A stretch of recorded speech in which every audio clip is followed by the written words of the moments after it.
ଯାତ୍ରା ମହାରଥୀ କଳିଙ୍ଗ ଗଣନାଟ୍ୟର ଏ ବର୍ଷର ମୁଖ୍ୟ ପରିଚାଳକ ଶ୍ରୀଯୁକ୍ତ ମଧୁସୂଦନ ପ୍ରଧାନଙ୍କ ଏବଂ ପ୍ରଯୋଜକ ଶ୍ରୀଯୁକ୍ତ ସଞ୍ଜୟ କୁମାର ସାହୁଙ୍କର 2025 ଏବଂ 2026 ବର୍ଷରେ ପ୍ରସ୍ତୁତି ପଥେ ନୂଆ ନାଟକ କଳିଙ୍ଗ ଗଣନାଟ୍ୟ ଯାତ୍ରା ମହାରଥୀ କଳିଙ୍ଗ ଗଣନାଟ୍ୟର ବୋଲ ସିୟାବର ରାମଚନ୍ଦ୍ର କି ଜୟ ରାଜଧାନୀର ରାଜା ଆଚାର୍ଯ୍ୟ ତାର ନୂତନ କଳାକାରମାନଙ୍କୁ ନେଇ ଏ ବର୍ଷ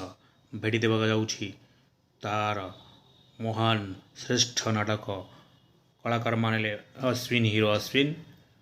ହିରୋଇନ ବର୍ଷା, ଚୁଲବୁଲି ନାୟିକା ସୁଫିଆ, ଷ୍ଟାଇଲିଶ ହିରୋ ନିଲୁ,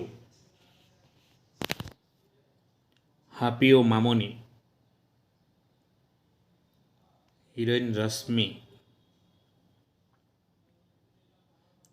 ଅଭିନେତ୍ରୀ କବିତା, ଅଭିନେତା ରଞ୍ଜନ, କମେଡ଼ିଆନ ବୁଧିଆ, ଯୁବ ଭିଲିୟନ ସତ୍ୟ।